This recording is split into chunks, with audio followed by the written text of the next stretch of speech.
Hi. మీ పేరేం పేరు? అబ్దుల్ రహీం. ఎక్కడి నుంచి వచ్చారు? నంద్యాల నుంచి వచ్చాను. ఎన్ని రోజులు అవుతుంది ఇక్కడికి వచ్చి? ఇది ఫోర్త్ డే. అవును. ఓకే, మీరు ఫస్ట్ డే వచ్చినప్పుడు ఎలా ఫీల్ అయ్యారు? ఇప్పుడు ఫోర్త్ డే వచ్చేటప్పటికి మీరు ఏమేమి నేర్చుకున్నారు? ఫస్ట్ డే వచ్చేటప్పటికి నాకైతే దీని గురించి నాలెడ్జ్ ఏం లేదు. ఓకే. దాని తర్వాత ఇక్కడికి వచ్చిన తర్వాత నేను కూడా సర్వీస్ చేయగలను అనేది నమ్మకం వచ్చింది. ఓకే, మీకు వచ్చినప్పటి నుంచి ఇప్పటి వరకు ఎక్కువ ప్రాక్టికల్ చేయించామా, థియరీ చేయించామా? వచ్చినప్పటి నుంచి కూడా ప్రాక్టికల్ ఎక్కువ చేపిస్తున్నారు. బోర్డ్స్ ఇచ్చి ఐసీల్ లిఫ్ట్ చేయించి రీబౌలింగ్ అన్నది ప్రాక్టీస్ చేపిస్తున్నామా? చేపిస్తున్నారు. మీకు ఇప్పుడు ఐసీ రీబౌలింగ్ వచ్చా? వచ్చండి. నేర్చుకున్నారా?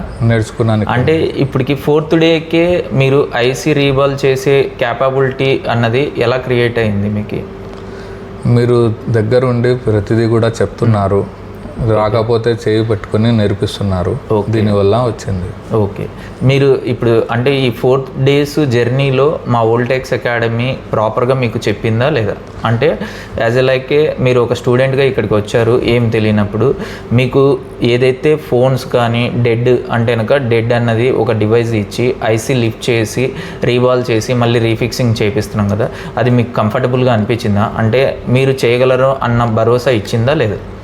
చేయగలను అనే భరోసా అయితే ఇచ్చింది. 100%. ఓకే, అంటే మీరు కాంపోనెంట్స్ తీయటం కానీ వేయటం కానీ అలాగే ఐసీ తీయటం కానీ వేయటం కానీ రీబాలింగ్ కానీ ప్రాపర్గా ఈ 3 daysలోనే నేర్చుకున్నారు కదా మీరు? అవునండి. ఈ 3 daysలో మీరు వచ్చినప్పటికీ ఈ రోజుకి మీరు రీబాలింగ్ చేయగలను అన్న ఒక నమ్మకం అనేది క్రియేట్ అయిందా? అవును, కాన్ఫిడెంట్ అయితే వచ్చింది. ఓకే, అక్కడ చూడండి, మా వోల్టెక్స్ అకాడమీలో మీ వీడియో మేము పోస్ట్ చేసుకుంటాం. ఓకేనా?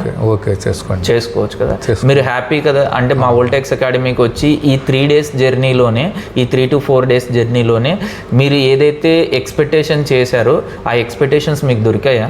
దొరికాయండి 100%. ఓకే, ట్రూ కదా ఇదైతే? అవును, true. Thank you sir. Okay.